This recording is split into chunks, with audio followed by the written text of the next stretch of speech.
Hello and welcome to dynamic science lectures. और आज हम एक नई लेक्चर सीरीज शुरू कर रहे हैं जो है ख़ास तौर से बीएससी स्टूडेंट्स या फिर कहें अंडर ग्रेजुएट स्टूडेंट्स के लिए इलेक्ट्रोमैग्नेटिज्म ना। तो इलेक्ट्रोमैग्नेटिज्म फॉर बीएससी स्टैंडर्ड है ना, नॉट फॉर एमएससी है ना। वहाँ पे हम इलेक्ट्रोडायनेमिक्स की बात करते हैं, इट्स क्लासिकल इलेक्ट्रोडायनेमिक्स जो हम बीएससी में पढ़ते हैं ना। यहाँ पे हम सिर्फ बीएससी की बात करेंगे और मोटा मोटी electromagnetism is the study of, कह दोगे, charge either it is in rest और it is moving some particular velocity, और अगर हम और ज़्यादा आगे जाएं तो एक्सेलरेटेड चार्ज है ना, उसकी भी हम बाद में बात करेंगे है ना। तो वो आपका इलेक्ट्रोडायनेमिक्स की बात हो जाती है। तो बीएससी में आपका सिर्फ और सिर्फ इलेक्ट्रोस्टैटिक्स, मैग्नेटोस्टैटिक्स, जब आपका कोई भी चार्ज पार्टिकल एक कांस्टेंट वेलोसिटी से मूव करे तो वो अपने चारों ओर एक मैग्नेटिक फील्ड प्रोड्यूस करता है ना। और ये मैग्नेटोस्टैटिक्स और फिर इलेक्ट्रिक फील्ड इन मैटर है ना, जैसे हम पोलराइजेशन की बात करते हैं है ना, और फिर बात करेंगे मैग्नेटिक फील्ड इन मैटर, और last but not the least वो हम बात करेंगे आपके इलेक्ट्रोमैग्नेटिक थ्योरी की है ना। जो हम पे हम लाइट की बात करेंगे है ना, कुछ लाइट के अलग अलग फिनोमेना है जैसे पोलराइजेशन है, उसकी भी थोड़ी बहुत बात करेंगे है ना। तो ये जो इलेक्ट्रोमैग्नेटिज्म है, इट्स नॉट कि सिर्फ यही सीरीज शुरू हो रही है, साथ में कह सकते हैं वेक्टर एनालिसिस। पहले हम बात करेंगे वेक्टर एनालिसिस है ना, वेक्टर एनालिसिस की बात करेंगे पहले तो, क्योंकि वेक्टर जरूरी है ना। ये जो स्टडी है, चार्ज की जो स्टडी है, उसके लिए वेक्टर जरूरी है। किस तरह से जरूरी है उसकी बात करेंगे। तो ये सबसे पहले जो बेसिक जो होता है उसका, जिसकी हमें ज़रूरत होती है, वो वेक्टर एनालिसिस है ना, इसकी बात करेंगे और बाकी बात हम आगे की बात करेंगे। ठीक है, अभी के लिए हम इसको स्टार्ट करते हैं, वेक्टर एनालिसिस को स्टार्ट करते हैं। और स्टार्ट करने के लिए मैं सबसे पहले एक प्रॉब्लम की बात करते हैं है ना, प्रॉब्लम कह दो या फिर एक एग्जाम्पल लेंगे। एग्जाम्पल क्या लेंगे, जो जहाँ भी हम वेक्टर एनालिसिस की बात करते हैं तो वहाँ ये एग्जाम्पल मैं ज़रूर लेता हूँ है ना, स्टार्ट करने के लिए। तो देखो, मान लीजिए कि आपके पास कोई एक रूम है या फिर कह दो एक बड़ा सा हॉल है ना, बड़ा सा हॉल है। तो उस बड़े से हॉल का हम एक छोटा सा डायग्राम बना देते हैं, क्योंकि बड़ा हम बना नहीं सकते है ना। तो ये हम एक छोटा सा डायग्राम बना देते हैं बड़े से होल का। तो ये हो गया हमारे पास कुछ इस तरह से एक हॉल बन गया। ठीक है, हॉल है ना, अभी तक आप इतना मान लो है ना। अब बात क्या है, ये हॉल है, इस हॉल में आपको अलग अलग चीज़ें सेट करनी है। सेट कैसे करनी है, मान लो बड़ा सा हॉल है तो आप क्या करोगे कि किसी जगह आपने मान लो बेड लगाया, किसी जगह आपने सपोज दैट सोफ़ा लगाया है ना, सोफ़ा वहाँ लगेगा जहाँ पे टेलीविज़न है। एक जगह मान लो आपने कोई स्टडिंग टेबल डाल ली जहाँ पे आप पढ़ लो, पढ़ते हो नहीं हो वो बात अलग है, लेकिन आप पढ़ लो है ना। तो है ना, अलग अलग जगह आप अलग अलग चीज़ें सेट करना चाहते हो, मुद्दा इतना ही है। अब ये सेट करना आपको समझ नहीं आ रहा कि कैसे करें है ना। अब ये करने के लिए आप किसी एक दूसरे आदमी के पास जाते हो, ठीक है, किसी दूसरे आदमी के पास, और सो कॉल्ड आर्किटेक्ट है ना, जिसको हम आर्किटेक्ट कहते हैं। तो जाते ही वो आर्किटेक्ट आपको ये पूछता है कि मुझे ये बताओ कि इस हॉल में फैन कहाँ कहाँ लगे हैं और विंडो कहाँ कहाँ लगी है। एक फैन कहाँ लगे हैं, विंडो कहाँ लगी है और लाइट्स कहाँ लगी है। वो तीन चीज़ें पूछेगा, क्या, फैन, विंडो और लाइट। तो ये बताने के लिए आप बताओगे कैसे कि मान लो ये तो अभी मैं विजुअलाइजेशन दे रहा हूँ आपको कि रूम है ना इसके अंदर। तो मान लीजिए कि एक विंडो कुछ यहाँ पे लगी है है ना। और एक सपोज दैट लाइट कुछ यहाँ पे लगी है, यहाँ लाइट लगी है, एक लाइट यहाँ लगी है ना। और मान लेते हैं कि एक फैन जो है वो एक फैन यहाँ पे लगा है ना। और एक फैन आपका कुछ यहाँ पे लगा है, ये फैन थोड़ा सा लंबा है। और एक फैन कुछ यहाँ पे हो गया है ना, ये फैन हो गया। और एक फैन कुछ यहाँ पे हो गया, ठीक है। ये फैन हो गए, अलग अलग फैन हो गए, समझ पा रहे हो? हाँ, ये फैन हो गए और विंडो हो गई और ये लाइट्स हो गई, इतनी बात करेंगे। तो वो बंदा आपको क्या पूछता है कि मुझे ये बताओ कि इनका पोजीशन क्या है, कहाँ है ये। तो आप बताने के लिए क्या कहोगे कि चलो आपके ऊपर छोड़ते हैं, इस प्रॉब्लम का सॉल्यूशन बता दो। आप मन में सोच लो, बता दो नहीं, आप मन में सोच लो, सोच लो, सोच लिया? हाँ, उसको अपने मन में ही रखना है ना। फिर एक तरह का समाधान मैं बताता हूँ। इसके बहुत से अलग अलग तरीके हैं, ठीक है, बहुत अलग अलग तरीके, आप अलग अलग तरीके से बता सकते हो। एक, जैसे बच्चे कह देते हैं सर हम तो फ़ोटो खींच लेंगे, फ़ोटो खींच के उसको दिखा देंगे। देखो मैं बता देता हूँ कि हमारे पास इतनी टेक्नोलॉजी नहीं है, मान के चलते हैं कि हमारे पास इतनी टेक्नोलॉजी नहीं है, हमें फ़ोटो क्लिक नहीं करना आता है ना, नहीं करना आता। हम वैसे ही बताना है, कैसे बताएंगे, क्या क्या तरीके हो सकते हैं इसके। तो एक तरीका जो देखो, एक बहुत फंडामेंटल प्रॉब्लम है, बहुत फंडामेंटल प्रॉब्लम है। तो एक तरीका इसका क्या होगा, वेक्टर होगा। एक तरीका इसका क्या होगा, वेक्टर होगा। देखो कैसे करने के लिए आप क्या कहोगे, मान लेते हैं कि ये जो हॉल है, उस हॉल के किसी एक कॉर्नर को आप क्या कह दोगे, ओरिजिन कह दोगे, ठीक है। तो मान लेते हैं कि हमने इस कॉर्नर को क्या कह दिया, ओरिजिन कह दिया। और इस एक्सिस को, ये जो एक्सिस है इसको हमने क्या बोल दिया, एक्स एक्सिस कह दिया। ये जो एक्सिस है इसको हमने बोल दिया जेड एक्सिस, ठीक है, क्योंकि ये ऊपर की तरफ है, इसको हमने जेड एक्सिस कह दिया। ये जो एक्सिस है इसको हमने कह दिया वाई एक्सिस कह दिया। समझ पा रहे हो? इसकी लेंथ हो गई, ये इसकी विड्थ हो गई, ये इसकी हाइट हो गई, ब्रेथ हाइट। हाँ, अब आप क्या कहोगे कि ये जो पहला फैन है, इस फैन का जो पोजीशन है, उस पोजीशन के लिए हम क्या करेंगे, एक वेक्टर भेजेंगे, ठीक है। इस वेक्टर को हम क्या बोलेंगे, ए वेक्टर कह देंगे। अब ये जो दूसरा फैन है इसको हम क्या कह देंगे, बी वेक्टर कह देंगे। ये जो विंडो है इसको हम कह देंगे सी वेक्टर कह देंगे, वैसे एंड सो ऑन, है ना, सभी को। अब आप क्या कहोगे, इस फैन तक पहुंचने के लिए, है ना, इस फैन तक पहुंचने के लिए आप एक्स एक्सिस में कितना चले, मान लेते हैं कितना चले आप, 1 मीटर चले। कितना चले, 1 मीटर चले। वैसे ही अब देखो वाई एक्सिस में कितना होगा, वाई एक्सिस के ऊपर आपको क्या डालना पड़ेगा, परपेंडिकुलर डालना पड़ेगा। तो वाई एक्सिस देखो ये इसके सिमिलर है, तो यहाँ पे हम परपेंडिकुलर डालते हैं कुछ यहाँ पे, है ना। तो ये जो वैल्यू है वो भी कितना है, मान लेते हैं 1 मीटर है, ये जो वैल्यू है वो भी 1 मीटर है। और जेड एक्सिस में ये जो हाइट है, यहाँ तक ये जो हाइट है, वो हाइट हम कह देते हैं 1 2 3 4 5, कितना हो गया, 5 मीटर। तो ए वेक्टर जो है इसका वैल्यू कितना हो जाएगा, एक आई कैप, एक्स डायरेक्शन में जो यूनिट वेक्टर उसको हमने डिफाइन किया आई कैप, प्लस में वाई डायरेक्शन में जो यूनिट वेक्टर उसको भी हमने जे कैप बोला है, तो वो कितना हो जाएगा, एक जे कैप। अभी मैं बता रहा हूँ, ध्यान से देखना। प्लस में वैल्यू कितना आ जाएगा 5, जेड एक्सिस में जो यूनिट वेक्टर वो क्या हो जाएगा, के कैप। समझ पा रहे हो, ये ए वेक्टर हो गया। वैसे हम बात करें मान लो बी वेक्टर की, ठीक है। अब देखो ये जो फैन है, ये फैन यहाँ पे लगा है, तो ये कितनी हाइट के ऊपर लगा है, 4 मीटर की हाइट पे। देखो 1 मीटर कम है, ये यहाँ पे, ये यहाँ पे, तो यहाँ से अगर परपेंडिकुलर डाले तो यहाँ मिलेगा। तो ये वैल्यू कितना हो जाएगा हमारे पास, 4 के कैप। अब बात है हम एक्स एक्सिस में कितना चले, तो देखो कितना चले हम, ये तो हो गया हमारे पास 1 मीटर 2 मीटर 3 मीटर, तो कितना चले हम, 3 आई कैप।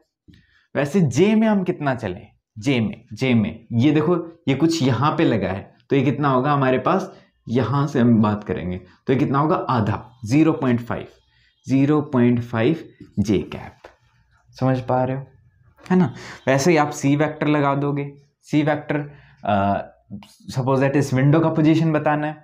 इस विंडो के लिए आपको एक्स एक्सिस में नहीं चलना ना, तो वाई एक्सिस में आप कितना चले, देखो ये इतना, कितना चले, 1 मीटर, मान लेते हैं 2 मीटर है, मान लेते हैं 2 आई कैप है, plus no no no no no no, ये एक्स एक्सिस में नहीं है, wait wait wait wait wait, है ना, ये किस में बताया मैंने, वाई एक्सिस में बताया, और कितना होगा 2j कैप होगा, 2 है, ये मान लेते हैं कितना है, 2 है, ये 2 हो गया। और वैसे ही आपका किसमें, जेड में कितना होगा, 1 2 और 2.5, कितना हो जाएगा 2.5 जे कैप, सॉरी के कैप, है ना, आई कैप का वैल्यू 0। अब सुनो, वैसे आप और वेक्टर लिख दोगे, एक पेज पे लिख के ये दे दो और अगला क्या हो जाएगा, समझ जाएगा। समझ पा रहे हो क्या कहना चाह रहा हूं, एक पेज पे सारे वेक्टर लिख के दे दो और अगला समझ जाएगा। आपको कोई मेहनत करने की जरूरत नहीं, ये नहीं कहना कि एक फैन तो उधर था, फिर एक इधर था, फिर एक हम थोड़ा सा इधर मुड़े तो इधर था, ये ताम झाम करने की जरूरत नहीं है ना। तो प्रॉब्लम को हमने कितना सिंप्लीफाई कर दिया, है ना। तो बात सुनो, किसी भी, अब ध्यान से सुनो, किसी भी पार्टिकल का पोजीशन बताने के लिए, है ना, अभी मैं बात बोल रहा हूं, किसी भी पार्टिकल का पोजीशन बताने के लिए हमें जिस फिजिकल क्वांटिटी की जरूरत होती है उसको हम क्या कहते हैं, वेक्टर कहते हैं। समझ गए बात को, जहां भी किसी भी पार्टिकल की पोजीशन स्पेसिफाई करनी हो वहां पे वेक्टर आएगा, ठीक है। जैसे इस इलेक्ट्रोमैग्नेटिज्म की बात करें तो कोई भी एक चार्ज पार्टिकल हमने कहीं पे रख दिया, ये इसका कोऑर्डिनेट सिस्टम है, इस चार्ज पार्टिकल को यहां पे रख दिया, इस चार्ज पार्टिकल की वजह से कोई एक पॉइंट P है, उसके ऊपर हमें मान लो इलेक्ट्रिक फील्ड का वैल्यू निकालना है, तो जहां पे निकालना है सबसे पहले ये तो पता होना चाहिए ना कि चार्ज कहां पड़ा है और ये पॉइंट P कहां है, ये तो पता होना चाहिए ना, बात समझ पा रहे हो। तो जहां पे पोजीशन बताने की बात आई, जहां पे पोजीशन बताने की बात आई, जहां पे पोजीशन में चेंज होने की बात आई, पोजीशन में चेंज मतलब वेलोसिटी, तो जहां पे पोजीशन की बात आई वहां पे क्या आएगा, वेक्टर आएगा, ठीक है। आप कभी भी थर्मोडायनेमिक्स में वेक्टर नहीं पढ़ते हो, ध्यान रखो।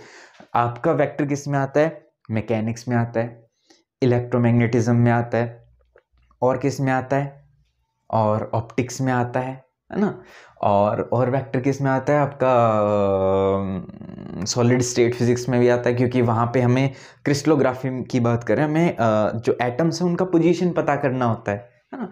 तो जहाँ पे पोजीशन की बात आई वहाँ वेक्टर आया, जहाँ पोजीशन वहाँ वेक्टर, बस, ठीक है।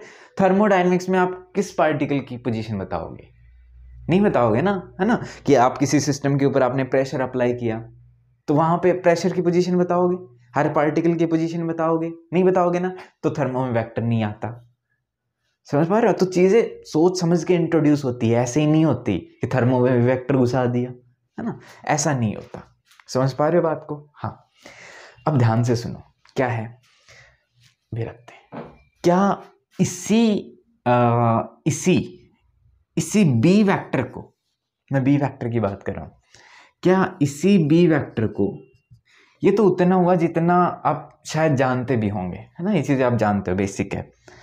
अब इंटरेस्टिंग आने वाला है, क्या इसी बी वेक्टर को मैं ऐसे लिख सकता हूं, क्या 300 आई कैप प्लस में 50 जे कैप प्लस में 400 के कैप, क्या मैं ऐसे लिख सकता हूं?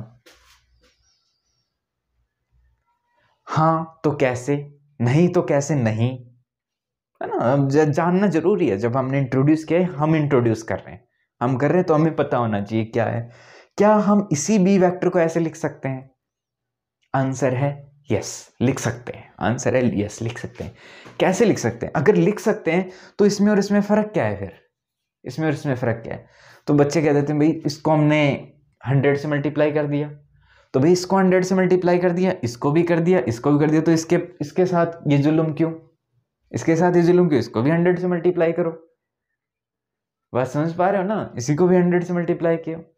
तो देखो बात ऐसी है, इसको हम ऐसे लिख सकते हैं, लेकिन कैसे? देखो एक चीज जो हमने डिफाइन नहीं की, तो देखो कोई भी हम चीज डिफाइन करते हैं उसके लिए हमें पता होना चाहिए, या हम जिस तरीके से डिफाइन किया करते हैं वो तरीका पता होना चाहिए। तरीका क्या है? देखो यहां पे जो तरीका होगा, अब इसको हम रब कर देते हैं। देखो यहाँ इसका जो तरीका है वो तरीका क्या है कि यहाँ हम आई कैप का जो मैग्नीट्यूड है वो 1 मीटर लेके चल रहे हैं, ध्यान से। जे कैप का जो मैग्नीट्यूड है वो भी 1 मीटर लेके चल रहे हैं, के कैप का जो मैग्नीट्यूड है वो भी हम 1 मीटर लेके चल रहे हैं। यहाँ पे हमने क्या किया, आई कैप का जो मैग्नीट्यूड है, जे कैप का जो मैग्नीट्यूड है और के कैप का जो मैग्नीट्यूड है उसको हमने 1 सेंटीमीटर लेके चल रहे हैं। अब ध्यान से सुनो, देखो मान लेते हैं ये आपका ओरिजिन है, ये एक्स एक्सिस बोला हमने, ये वाई एक्सिस बोला, ये जेड एक्सिस बोला, ये फैन यहाँ पे था, ठीक है। तो इस फैन तक पहुंचने के लिए हम एक्स एक्सिस में कितना चले, 3 मीटर चले, ठीक है, 3 मीटर चले। तो 1 मीटर, 2 मीटर, 3 मीटर। वैसे ही हमने वाई एक्सिस में कितना चले, आधा मीटर, आधा मीटर। और जेड एक्सिस में कितना चले हम, 4 मीटर, ठीक है। इसी को मैं कैसे बोल रहा हूं, देखो इस फैन तक पहुंचने के लिए एक्स एक्सिस में हम 1 आई कैप चले, फिर 2 आई कैप चले और कितने चले हम, 3 आई कैप चले। समझ पा रहे हो, ये देखो 1 मीटर, देखो हाँ बोर्ड दिख जाएगा, ये 1 मीटर होता है आपका, ये बात सबको पता है। हाँ, तो आप उस फैन तक पहुंचने के लिए, है ना, 1 आई कैप चले, फिर दूसरा आई कैप चले, फिर तीसरा आई कैप चले। समझ पा रहे हो, 1 आई कैप, फिर दूसरा आई कैप, फिर तीसरा आई कैप। तो आप इसको कैसे चले, आप इसको ऐसे चले, B vector equal to I cap plus I cap plus I cap. फिर आप वाई डायरेक्शन में ये जो जे कैप जो है इसका आधा ही चले हो, इसका आधा ही चले हो, तो कितना चले हो, 0.5 जे कैप चले हो। वैसे ही के कैप में कितना चले हो, 1 के कैप चले हो, फिर दूसरा के कैप चले हो, फिर तीसरा के कैप चले हो, और फिर चौथा के और के। इससे मिलके आपका क्या बन गया, ये बन गया आपका। समझ पा रहे हो। अब यहाँ पे हमने जो यूनिट वेक्टर जो है एक्स एक्सिस की डायरेक्शन में, उसका हमने लेंथ डिफाइन कर दिया, कितना कर दिया, 1 सेंटीमीटर, ठीक है। तो उस फैन तक पहुंचने के लिए हम कितना चले, एक्स एक्सिस में 1 i cap, 2 I cap, 3 i cap, 4 5 6 7 8 up to 300 i cap चले हम, ठीक है। वैसे ही जे कैप में हम कितना चले, 1 j cap, 2 j cap, 3 j cap, 4 j cap, up to 50 j cap हमने चलना पड़ा। वैसे ही के कैप में कितने चले हम, 400, कितने चले हम, 400 के कैप चले हम, 400 सेंटीमीटर चले हम, ठीक है।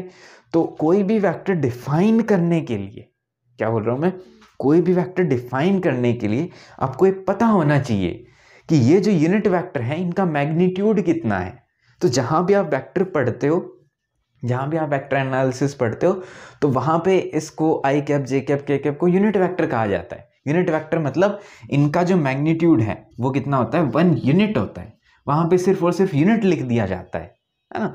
यहाँ पे हम उसको डिफाइन कर रहे हैं, कितना है वो, लेंथ कितना है, वो कितना है, 1 मीटर है या 1 सेंटीमीटर है। तो आपको पहले देखो हमने गलती क्या की, गलती ये कि हमने पहले आई कैप, जे कैप, के कैप को डिफाइन नहीं किया, सीधा वेक्टर लिख दिए। तो ये गलती है, ठीक है, गलती है, ठीक है। तो गलती मैंने जानबूझ के की ताकि आपको पता रहे। हाँ ठीक है, हाँ समझ पा रहे हो ये बात। हाँ, तो यहाँ पे हमने आई कैप, जे कैप, के कैप को इस तरह से डिफाइन किया और यहाँ पे अलग तरह से डिफाइन किया। तो इस तरह से आपका क्या बनता है, हम किसी भी वेक्टर को लिखते हैं। समझ गए। आगे बढ़ते हैं। आगे कैसे बढ़ेंगे कि आपके पास कोई भी 2 वेक्टर है मान लेते हैं, ठीक है, कोई भी 2 वेक्टर है, क्या है, ए वेक्टर और बी वेक्टर, कोई भी 2 वेक्टर। तो मैं मान लो ये ए वेक्टर ले लिया मैंने और कितना ले लिया, आई कैप प्लस 2 जे कैप, ठीक है।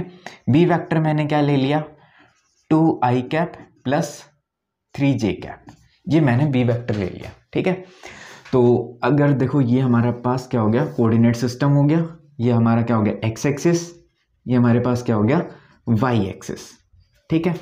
अब मान लो मैं सपोज दैट ए वेक्टर ये लगा दिया मैंने और ये मैंने लगा दिया, मान लो सपोज दैट ये बी वेक्टर हो गया, ये मेरे पास क्या हो गया, ए वेक्टर हो गया, ठीक है। ये बी वेक्टर हो गया, ये ए वेक्टर हो गया। ध्यान से सुनो, कोई भी 2 वेक्टर हैं, कोई भी 2 वेक्टर, ए वेक्टर और बी वेक्टर, इनको अगर हम मल्टीप्लाई करते हैं, इनको हम क्या करते हैं, मल्टीप्लाई करते हैं, तो मल्टीप्लाई हम 2 तरीके से कर सकते हैं। 2 तरीके कौन से, you are always familiar with, एक तो होगा आपके पास A vector dot B vector और एक आपके पास क्या होता है, A vector cross B vector. दो तरीके होते हैं आपके पास, ठीक है। मान लो आपके पास कोई दो नंबर है, मान लो एक तो आपके पास नंबर 2 है और एक नंबर 3 है। इनको गुणा करने का हमारे पास एक ही तरीका होता है, क्या, 2 गुणा 3 बराबर 6। लेकिन वेक्टर दो तरीके से गुणा होते हैं, एक तो डॉट प्रोडक्ट बोलते हैं इसको, इसको कहते हैं हम क्रॉस प्रोडक्ट। समझ पा रहे बात को? हाँ। अब ध्यान से सुनो, क्या है, दो अलग अलग प्रोडक्ट हैं तो दो का अलग अलग मतलब भी होना चाहिए। जैसे वर्क डन को आप क्या लिखते हो, F vector dot D R vector, ये डी डब्ल्यू को लिखते हो या नहीं लिखते हो? एफ वेक्टर डॉट लगाते हो बीच में, इसको आप ये क्यों नहीं लिखते, F vector cross D R vector, ये क्यों नहीं लिखते? क्वेश्चन है नहीं, बताओ, क्वेश्चन है ना। और जैसे आप क्रॉस प्रोडक्ट के लिए आप फैमिलियर हो, मान लो जैसे मैं बात करूं एंगुलर मोमेंटम की, एल वेक्टर की, वो क्या होता है, R vector cross P vector होता है। इसको हम R vector dot P vector क्यों नहीं लिखते? जैसे आपने जो टॉर्क पढ़ा है क्लास 12th में, टॉर्क क्या पढ़ा है, tau equal to r cross F पढ़ा है ना, आर क्रॉस एफ। यहां क्रॉस ही क्यों होता है, यहां डॉट क्यों नहीं होता, ये क्रॉस ही क्यों लिखा? अब जब ये क्वेश्चन पूछते हैं ना, तो बहुत से बच्चों का ये आंसर होता है कि सर वर्क डन तो क्या है, एक स्केलर क्वांटिटी है, हाँ, और ये जो फोर्स एक वेक्टर है, ये भी एक वेक्टर है, वेक्टर के साथ डॉट प्रोडक्ट क्या दे देगा, स्केलर दे देगा, है ना। वैसे ही जो एंगुलर मोमेंटम वो तो क्या एक वेक्टर क्वांटिटी है ना। और आर वेक्टर का cross product with P vector, cross product हमेशा क्या देता है, वेक्टर देता है, तो ये क्या हो जाएगा, एक वेक्टर हो जाएगा। तो इसलिए हमने यहाँ पे क्रॉस लिखा, यहाँ पे डॉट लिखा, हाँ। लेकिन बेटा जी ये आंसर नहीं है ना, इट्स या आंसर है, इट्स है लेकिन नॉट सेटिस्फाइंग नहीं है ना। ये कह सकते हो इट्स नॉट इनफ है ना, समझने के लिए इतना इनफ नहीं होता, इससे कहीं ज़्यादा चाहिए आपको। ज़्यादा क्या चाहिए, सुनो, देखो सबसे पहले हम बात करेंगे ए वेक्टर डॉट बी वेक्टर की।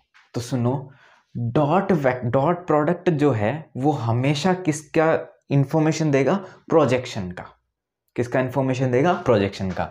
तो यहाँ पे ए वेक्टर डॉट बी वेक्टर क्या करेगा, आप ए वेक्टर से बी के ऊपर क्या डालो, प्रोजेक्शन डालो। तो ये हमने प्रोजेक्शन डाल दिया। तो ये जो लेंथ जो है, ये जहां पे प्रोजेक्शन मिला है, ये लेंथ क्या कहलाएगी, ए वेक्टर डॉट बी वेक्टर। ये क्या कहलाएगी, ओ, ये इसको कह देंगे हम पी। तो ओ पी क्या कहलाएगी, ए वेक्टर डॉट बी वेक्टर। समझ पा रहे हो? इसको हम क्या कहते हैं, डॉट प्रोडक्ट कहते हैं, ठीक है। अब बात है कि यहां हमने डॉट क्यों लिखा, सबसे पहले इसकी बात करते हैं। तो देखो क्या बात करेंगे, मान लो मेरे पास कोई एक प्लेन सरफेस है, ये एक प्लेन सरफेस है, ठीक है। इस प्लेन सरफेस के ऊपर कोई एक मास m रख दिया मैंने, ये मैंने क्या रख दिया, मास m रख दिया मैंने यहाँ पे। अब सुनो, ये मान लो ये मेरे पास क्या हो गया, ये एक मास m हो गया, ठीक है। अब मैं क्या करता हूँ, इस मास के ऊपर मैं क्या लगाता हूँ, एक फोर्स लगाता हूँ। ये फोर्स लगाया मैंने फोर्स कितना लगा रहा हूँ मैं, 1 न्यूटन का फोर्स लगा रहा हूँ। समझ पा रहे हो? ये एक मेरे पास ऑब्जेक्ट है, इस ऑब्जेक्ट के ऊपर मैं 1 न्यूटन का फोर्स लगा रहा हूँ। तो मैंने 1 न्यूटन का फोर्स लगाया। 1 न्यूटन का फोर्स लगाने के बाद ये क्या होगा, डिस्प्लेस होगा अपनी जगह से। अब जितना फोर्स टाइम डिस्प्लेसमेंट वो क्या हो जाएगा, वर्क डन। जितना ज़्यादा डिस्प्लेस होगा उतना ही ज़्यादा वर्क डन हो जाएगा। हम देखो कुछ हमने किया है, उस करने से हमें कुछ मिला है, क्या मिला है, वर्क डन मिला है ना। तो हमने फोर्स लगाया, फोर्स लगाने से डिस्प्लेस हुआ, डिस्प्लेस होने से क्या मिला, हमें वर्क डन मिला, ठीक है। इतनी बात है। तो हमारा देखो डिस्प्लेसमेंट का जो डायरेक्शन है क्या वो ये है। तो ये डायरेक्शन किसका होगा, देखो ये डायरेक्शन किसका होगा, ds का डायरेक्शन होगा या नहीं होगा, बताओ, ठीक है। और क्या ये डायरेक्शन, ये जो डायरेक्शन है ये किसका डायरेक्शन होगा, फोर्स वेक्टर का डायरेक्शन होगा या नहीं होगा। समझ पा रहे हो, ठीक है। अब ध्यान से सुनो, मैं क्या करता हूँ, ये जो फोर्स लगा रहा हूँ, फोर्स जो लगा रहा हूँ वो कितना लगा रहा हूँ, 1 न्यूटन का लगा रहा हूँ, ठीक है। फोर्स कितना लग रहा है, 1 न्यूटन का। तो इस फोर्स वेक्टर को एफ वेक्टर का वैल्यू कितना है, 1 न्यूटन है, और 1 न्यूटन का जो वेक्टर वो मैं इतना बना देता हूँ, ठीक है। तो अगर मैं फोर्स को यहाँ पे लगाऊं तो ये मेरा 1 न्यूटन का वैल्यू हो गया, ठीक है। तो एफ वेक्टर का डीएस के साथ मल्टीप्लीकेशन वो इतना आ गया, या फिर कह दें एफ वेक्टर का, देखो मैं टर्म्स क्या यूज कर रहा हूँ, एफ वेक्टर का डीएस की डायरेक्शन में जो प्रोजेक्शन है वो कितना है, इतना है। प्रोजेक्शन के लिए हम करते हैं क्या, देखो ये जो ए वेक्टर है इससे आप परपेंडिकुलरली ऊपर देखो क्या लगा दो, एक टॉर्च लगा दो, ये आपकी क्या हो गई, एक टॉर्च हो गई। मान लो इस टॉर्च से आप यहाँ पे एक लाइट डाल रहे हो, सिंपली आप प्रोजेक्शन के लिए हम लाइट डालते हैं, तो ऊपर से आप लाइट डाल रहे हो, वो लाइट ये जो बनेगी ओपी क्या है, इसकी शेडो है, ओ ए की क्या है, ये शेडो है। तो शेडो ही क्या होती है, प्रोजेक्शन होती है। तो ए डॉट भी क्या बताएगा, शेडो, कितनी शेडो बन रही है। अब यहाँ पे देखो एफ वेक्टर 1 न्यूटन का है, ये डीएस है, तो ऊपर से आप टॉर्च लगाओगे, ठीक है, यहां से आपने क्या लगाई, टॉर्च लगाई, और ये लाइट डाल दी। लाइट कहाँ मिलेगी, शेडो कितनी बनेगी, इतनी बनेगी, ठीक है। नेक्स्ट, अगर मैं ये जो फोर्स लगा रहा हूं, ये वेक्टर, इस वेक्टर को ऐसे कर दूं, इस वेक्टर को ऐसे कर दो, तो वही मैं कितना लगाऊंगा, 1 न्यूटन का फोर्स लगाऊंगा, वही मैं क्या लगाऊंगा, 1 न्यूटन का। क्या ये उतना ही डिस्प्लेस होगा, आंसर है नो।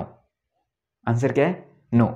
क्यों, पता ही है, देखो जैसे जैसे हम इस फोर्स का वैल्यू, ये जो वेक्टर है इसका इस डायरेक्शन के साथ में एंगल क्या करते हैं, इंक्रीज करते हैं।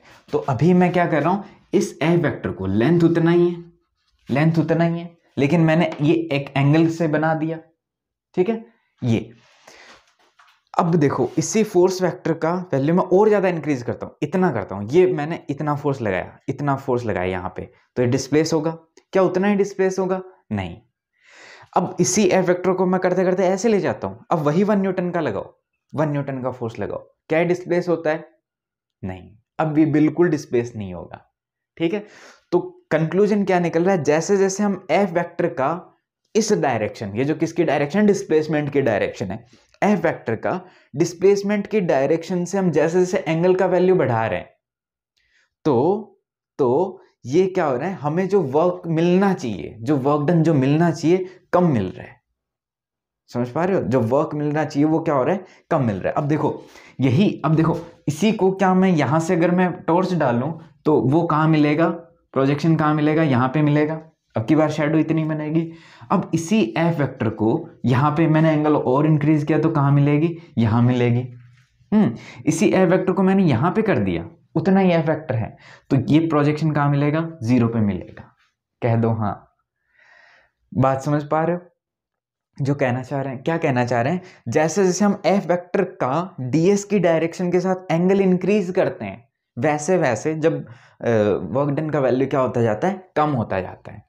तो हमारे पास सिर्फ एक ही फंक्शन ऐसा है, जो क्या है, कोस, जिसका बिहेवियर कुछ इसी तरह का है ना। क्यों, क्योंकि जो कोस थीटा होता है, देखो आपको ये बात पता है, कोस थीटा जो होता है एस थीटा, ये इस तरह से होता है, ये बात आपको पता है कि जब 0 है, 0 पे वैल्यू कितना होता है, उसका मैक्सिमम होता है। जैसे जैसे थीटा का वैल्यू इंक्रीज होता है वैसे वैसे कोस थीटा का वैल्यू क्या होता है, कम होता है। जब 90 डिग्री होता है कोस थीटा का वैल्यू कितना हो जाता है, 0 हो जाता है। समझ पा रहे, सॉरी हाँ 0 हो जाता है, कोस थीटा का वैल्यू 0 हो जाता है, ठीक है। तो अब देखो यहाँ हम जैसे जैसे यहाँ पे वैल्यू कितना था, ds और एफ वेक्टर के बीच में एंगल कितना था, 0 डिग्री था। तो व्हेन थीटा इक्वल टू 0, तो f गुणा ds उसका वैल्यू क्या था, मैक्सिमम था। और जब थीटा का वैल्यू हम जैसे जैसे इंक्रीज कर रहे हैं तो f इंटू ds का वैल्यू क्या हो रहा है, धीरे धीरे कम हो रहा है। और जब थीटा का वैल्यू कितना हो रहा है, 90, तो f इंटू ds का वैल्यू कितना हो रहा है, 0। ऐसा क्या हमारे पास सिर्फ और सिर्फ क्या है, कोस है। तो हम एक क्वांटिटी को डिफाइन कर देते हैं, dw वर्क डन को कैसे डिफाइन कर दिया, f इंटू ds इंटू में क्या कर दिया हमने, कोस थीटा कर दिया, ठीक है। तो अब देखो जैसे जैसे थीटा का वैल्यू हम 0 किया तो ये वैल्यू क्या आ गया, मैक्सिमम आ गया, वर्क डन। हमने थीटा का वैल्यू इंक्रीज कर रहे हैं तो इस क्वांटिटी का वैल्यू, जो वर्क डन जो हमें मिल रहा है, उस क्वांटिटी का वैल्यू क्या हो रहा है, धीरे धीरे कम हो रहा है ना। और थीटा का वैल्यू हमने 90 कर दिया तो इसका वैल्यू क्या हो जाएगा, 0।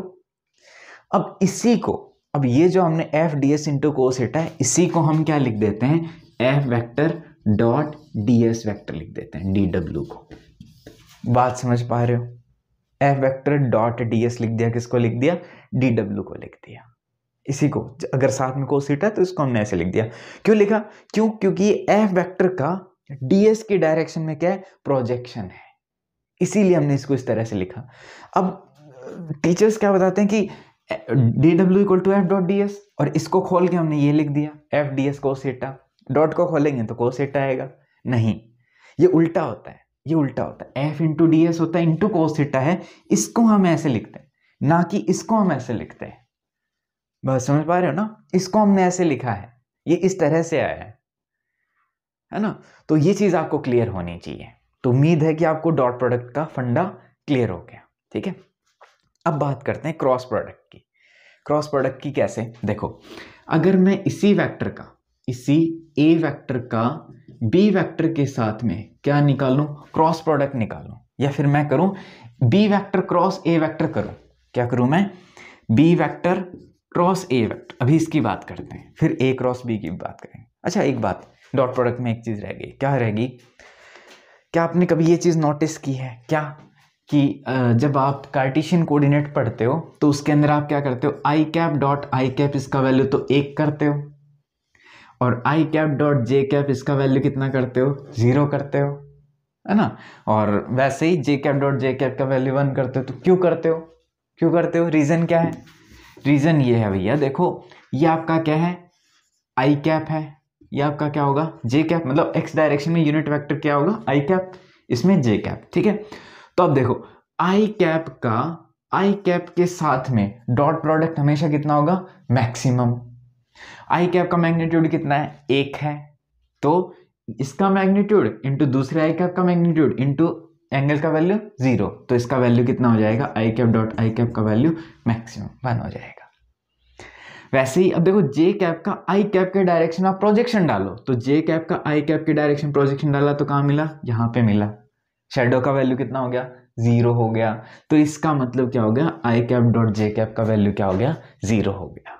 बात समझ पा रहे हो, बात क्लियर है, ये क्लियर होना चाहिए, ठीक है। आगे बढ़ते हैं, आगे कैसे बढ़ेंगे, देखो हम किसकी बात कर रहे हैं, B vector cross A vector की बात कर रहे हैं। तो हमारे पास एक तो ये ए वेक्टर है, ये बी वेक्टर है, तो इसके लिए हम क्या करेंगे, बी वेक्टर को, ध्यान से सुनो, बी वेक्टर को ए की डायरेक्शन में आगे बढ़ा देंगे। तो आगे कैसे बढ़ाएंगे, ऐसे बढ़ा देंगे, जितना हम आगे चल चुके उतना ही ये आगे बढ़ा दिया। ये क्या हमारे पास ए वेक्टर आ गया, कह दो हाँ। फिर इसी को हम इसकी तरह आगे बढ़ा देंगे, कैसे आगे बढ़ाएंगे, ये आगे बढ़ा दिया, कह दो हाँ। इसको हम क्या कहेंगे, बी वेक्टर कहेंगे।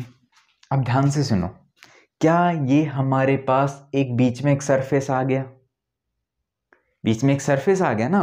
तो ये सरफेस देखो, ये जो सरफेस आ गया, तो मैं क्या बता रहा हूं, B vector cross A vector है, वो क्या बताएगा, एरिया ऑफ पैरेललोग्राम।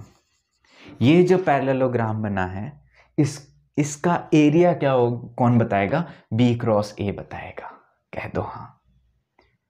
कौन सा एरिया, ये वाला एरिया, ये वाला एरिया, ये वाला एरिया, ये कौन बताएगा, B cross A cross B भी यही एरिया बताएगा विद माइनस साइन। उसकी बात करें कैसे, देखो अब बहुत से ये भी डाउट में है कि ये कैसे हुआ, एरिया कैसे हुआ।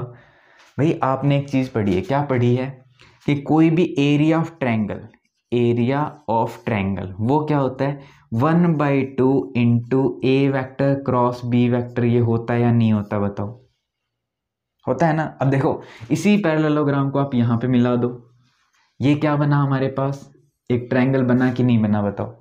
ए वेक्टर और बी वेक्टर से मिलके एक ट्रायंगल बना या नहीं बना। तो इसका एरिया क्या इस पैरेललोग्राम का आधा होगा या नहीं होगा, होगा ना, क्या होगा, आधा होगा। समझ पा रहे हो। तो यहां से आप क्या ये रिलेट कर पा रहे हो, उम्मीद है कर पा रहे होंगे, ठीक है। अब बात है कि जब हम B vector cross A vector निकालते हैं, वो क्या किसके बराबर कह दिया हमने, सी वेक्टर के बराबर कह दिया मान लो।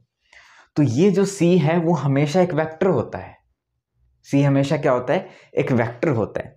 तो वेक्टर है तो इसका मतलब इसका क्या होना चाहिए, डायरेक्शन भी होना चाहिए, है ना, क्या होना चाहिए, डायरेक्शन भी होना चाहिए। अब यहाँ पे मैं बता देता हूँ, क्या बता देता हूँ, इस सी वेक्टर का जो डायरेक्शन है वो ये डायरेक्शन होगा इस सरफेस के परपेंडिकुलर, सरफेस के परपेंडिकुलर, ये क्या होगा, सी वेक्टर, और ये भी क्या होगा यहाँ पे सी वेक्टर हो जाएगा। समझ पा रहे हो? ठीक है। अब क्वेश्चन क्या आता है, कोई भी सरफेस है, उस सरफेस के परपेंडिकुलर तो दो वेक्टर हो सकते हैं। जैसे मान लो ये सरफेस है ना, तो एक तो सरफेस के परपेंडिकुलर ये हो सकता है और एक सरफेस के परपेंडिकुलर ये हो सकता है। हमें कोई सपना थोड़ी आएगा कि हम ये लेंगे, सपना थोड़ी आएगा कि ये लेंगे। अब हमें तो डाउट हो गया ना कि ये ले या फिर ये ले, इसका भी जुगाड़ कर देते हैं। जुगाड़ क्या, समाधान करना है। समाधान क्या होगा, देखो यहाँ पे जो रूल फॉलो होता है, रूल होता है राइट हैंड थंब रूल। कैसे करेंगे, देखो पहले वेक्टर की डायरेक्शन में आप हाथ लेके जाओ, दूसरे वेक्टर की डायरेक्शन में आप अपनी अंगुलियां मोड़ दो, और ये जो रिजल्टेंट जो है, नॉट रिजल्टेंट, इनका जो क्रॉस प्रोडक्ट का जो वेक्टर है वो थंब के डायरेक्शन में होगा। देखो कैसे, यहाँ पे आप पहला वेक्टर कौन सा है, बी वेक्टर, तो बी वेक्टर की डायरेक्शन में आप हाथ लेके जाओ और दूसरे वेक्टर की तरफ आप अंगुलियां मोड़ दो, तो दूसरे वेक्टर की तरफ आपने अंगुलियां मोड़ दी। ठीक है, तो B vector cross A vector, तो ये क्या हो गया आपका, सी वेक्टर हो गया। कह दो हाँ, क्या हो गया आपका, सी वेक्टर हो गया। तो वो सी वेक्टर कहाँ पॉइंट करेगा, ऊपर की तरफ। अब आपको एक ये भी बात पता है कि A vector cross B vector वो क्या होता है, minus of B vector cross A vector होता है या नहीं होता। अब देखो वही काम करना है। देखो अब हमें क्या करना है, इसी का हम क्या निकालते हैं, ए क्रॉस बी निकालते हैं। मान लो इसी का क्या निकालते हैं, ए क्रॉस बी। तो क्या करेंगे, पहले वेक्टर की डायरेक्शन में आप हाथ लेके जाओ, तो पहले वेक्टर की डायरेक्शन में हम हाथ लेके गए और बी की तरफ अंगुलियां मोड़ दो, तो ऐसे थोड़ी मुड़ेगी, ऐसे करना पड़ेगा। तो ए वेक्टर क्रॉस बी वेक्टर, तो सी कहाँ पॉइंट करेगा, नीचे की तरफ। तो हमारा सी वेक्टर इस केस में क्या आ गया, माइनस का सी वेक्टर। कह दो हाँ, आ गया ना माइनस का सी वेक्टर। ठीक है, हाँ तो समझ आया ना, बात समझ आई। तो ये जो सी वेक्टर है वो हमेशा इन दोनों के क्रॉस प्रोडक्ट, जो भी इन दोनों के परपेंडिकुलरली हमेशा पॉइंट करेगा। ठीक है बात, हाँ। तो ये हमारे पास किसकी बात हो गई, क्रॉस प्रोडक्ट की बात हो गई ना। हाँ, अब यहाँ पे हम इसी की बात करते हैं। क्या बात करते हैं कि आई कैप क्रॉस आई कैप, इसका वैल्यू क्या होता है, 0 होता है। कैसे, देखो ये आपके पास मान लो आई कैप है, ये आपके पास क्या है, जे कैप, और ये आपके पास क्या है, के कैप। तो देखो आई कैप पहला वेक्टर और दूसरा वेक्टर है ना, तो दूसरा वेक्टर भी क्या है हमारे पास, आई कैप है। तो आई कैप की डायरेक्शन में आप हाथ लेके जाओ, आई कैप की डायरेक्शन में हाथ लेके और आई कैप की तरफ ही मोड़ दो। कैसे मोड़ोगे, ये तो देखो पहला आई कैप भी यहाँ है, दूसरा आई कैप भी यहाँ है, तो बीच में कोई एरिया थोड़ी बना, दोनों के बीच में कोई एरिया नहीं बना, तो इसका वैल्यू क्या आ जाएगा मेरे, 0 आ जाएगा। ठीक है, वैसे ही देखो आई कैप क्रॉस जे कैप, तो क्या बोलेंगे हम, आई कैप क्रॉस जे कैप, इसका वैल्यू क्या होता है, देखो पहले वेक्टर की तरफ हाथ लेके जाओ, दूसरे की तरफ अंगुलियां मोड़ दो, तो ये क्या किसको पॉइंट करेगा, के कैप को पॉइंट करेगा। तो इसीलिए हमेशा आई कैप क्रॉस जे कैप का वैल्यू क्या होता है, के कैप होता है। ठीक है, अब नेक्स्ट बात करते हैं कि मान लो सपोज दैट के कैप डॉट आई कैप, इसका वैल्यू कितना होगा। तो के कैप की डायरेक्शन में आप हाथ लेके जाओ, तो के कैप किधर है, आपकी तरफ, के कैप, फिर क्रॉस आई कैप किसको पॉइंट करेगा, जे को पॉइंट करेगा। वैसे ही अब बात करते हैं, तो देखो इसका उल्टा करते हैं। क्या करेंगे हम, आई कैप क्रॉस के कैप, ये करते हैं आई कैप क्रॉस के कैप। तो आई कैप क्रॉस के ऐसे थोड़े जाएंगे, हम ऐसे जाएंगे, तो आई कैप क्रॉस के कैप, तो ये किसको पॉइंट करेगा, माइनस का जे कैप। कितना आएगा, माइनस का जे कैप। समझ गए। तो ये मुझे पता है आप लोगों को बहुत पहले से चीज़ें डाउट में थी, उम्मीद है आज क्लियर हो गई है। ठीक है, उम्मीद है आज क्लियर हो गई। अब देखो इसीलिए ये जो है angular momentum R cross P है ना, इसलिए यहाँ पे बीच में क्या होता है, क्रॉस होता है। तो अगर इसकी बात करें तो देखो इसकी चर्चा करते हैं, चलो।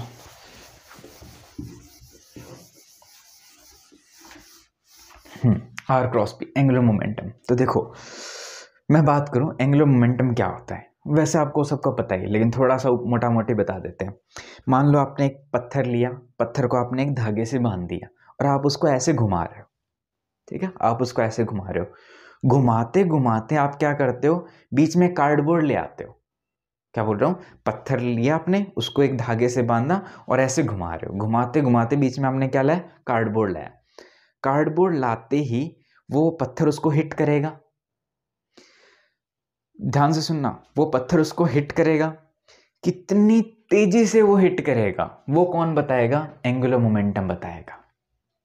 ठीक है, कितनी तेजी से वो हिट करेगा वो कौन बताएगा, एंगुलर मोमेंटम। देखो अब ये बताओ, ये जो पत्थर है, अगर मैं इस पत्थर का मास ज्यादा कर दूं, बड़ा पत्थर ले लो, तो क्या वो ज्यादा तेजी से हिट करेगा, करेगा। तो पहला हमारे पास क्या आ गया, m आ गया। अगर मैं ये जिस वेलोसिटी के साथ उसको घुमा रहा हूं, अगर मैं वो वेलोसिटी इंक्रीज कर दूं, मान लो पहले तो वो ऐसे घूम रहा था, फिर मैंने उसको ऐसे घुमा दिया, तो क्या वो ज़्यादा तेज़ी से हिट करेगा, कह दो हाँ। तो दूसरा हमारे पास क्या आ गया, v आ गया। तीसरा बात करते हैं, अगर मैं इस धागे का लेंथ इंक्रीज कर दूं, ठीक है, धागे का लेंथ इंक्रीज कर दिया, तो क्या वो ज़्यादा तेज़ी से हिट करेगा, ज़्यादा लंबा चक्कर मार के आएगा ना, तो ज़्यादा तेज़ी से हिट करेगा। तो तीसरा क्या आ गया, r आ गया। अब इन तीनों का जो प्रोडक्ट है mvr, उसी को क्या कह दिया हमने, एंगुलर मोमेंटम कह दिया। अब ध्यान से देखो, वही सेम पत्थर है, अब देखो r हमने इंक्रीज किया, इसका मतलब क्या है, पत्थर सेम है।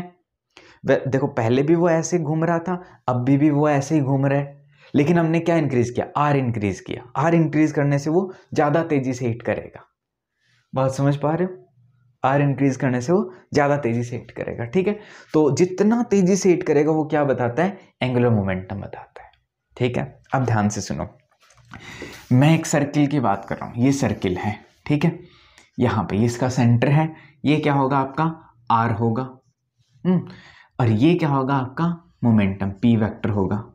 ठीक है, अब ध्यान से सुनो कि जब इन दोनों के बीच में एंगल का वैल्यू, देखो वो कितनी तेजी से हिट करेगा, कितनी तेजी से हिट करेगा, क्या वो इन दोनों के बीच के एंगल पे डिपेंड करता है। देखो मान लो वो ऐसे आ रहा है, ऊपर से नीचे आ रहा है, तो उसका मोमेंटम का डायरेक्शन ये ना हो के ये हो गया, मान लो ये पी वेक्टर हो गया, तो आर और पी के बीच में एंगल कितना है, 90 है, 90 है, तो उसका एंगुलर मोमेंटम क्या होना चाहिए, मैक्सिमम होना चाहिए।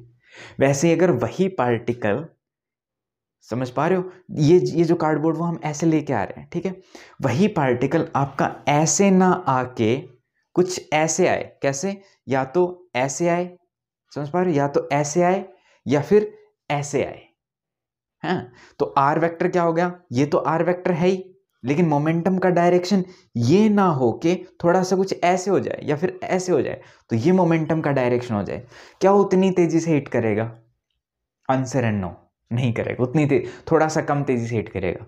अगर आर वेक्टर का जो डायरेक्शन है वही आपका वेलोसिटी का डायरेक्शन हो जाए, है ना, ये आपका कार्डबोर्ड ऐसे है, आर वेक्टर का डायरेक्शन ये है, और यही आपका क्या हो जाए, मोमेंटम का डायरेक्शन हो जाए, क्या वो बिल्कुल भी हिट करेगा, कह दो नहीं। अब वो हिट नहीं करेगा, वो कैसे निकलेगा, ऐसे निकलेगा, बिल्कुल ऐसे निकलेगा, तो L का वैल्यू कितना हो जाएगा, 0। और इस केस में जब वो 90 है, उस केस में एंगुलर मोमेंटम का वैल्यू क्या हो जाएगा, मैक्सिमम। ठीक है, तो हमारे पास एक ही फंक्शन है, वो फंक्शन क्या है हमारे पास, साइन, है ना, तो जब वैल्यू कितना होता है, 90 होता है, तो 90 के ऊपर इसका वैल्यू क्या होता है, मैक्सिमम। तो इस L को हम ये लिखेंगे R into M v into sine theta, ये लिखेंगे, इस तरह से लिख दिया हमने।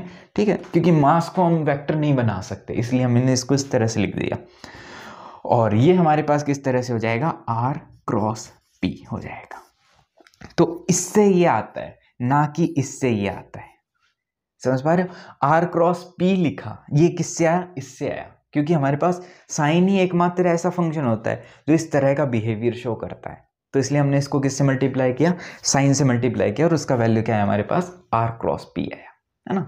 अब क्वेश्चन ये भी आता है, इसको r क्रॉस p क्यों लिखा, p क्रॉस r क्यों नहीं लिखा, ये इसका सिंपली आंसर ऐसा है। तो देखो यहाँ पे हम बाई कन्वेंशन जो एंगुलर वेलोसिटी का जो डायरेक्शन लेते हैं वही हम एंगुलर मोमेंटम का लेते हैं, वही हम टॉर्क का डायरेक्शन लेते हैं। ठीक है, तो इसलिए हमने इसको r क्रॉस p लिखा, है ना। जैसे यहाँ पे अगर पार्टिकल आपका इस तरह का मोशन कर रहा है, ठीक है, तो एंगुलर मोमेंट एंगुलर वेलोसिटी का जो डायरेक्शन होगा वो कैसा होगा, देखो ये ऐसे मोशन कर रहा है तो उसका डायरेक्शन ये हो जाएगा, है ना, ये अंदर की तरफ। अब वैसे यहाँ पे देखो r क्रॉस p का डायरेक्शन कैसे देंगे हम, r की तरफ, पहले वेक्टर की तरफ आप हाथ लेके जाओ, दूसरे की तरफ अंगुलियां मोड़ दो, तो ये किसको पॉइंट करेगा, l को पॉइंट करेगा, तो ये आपका l वेक्टर आएगा अंदर की तरफ। तो बाय कन्वेंशन हम दोनों वेक्टर को सेम डायरेक्शन में लेना चाहते हैं, टॉर्क को भी सेम डायरेक्शन में लेते हैं, इसलिए हमने इसको r क्रॉस p लिखा।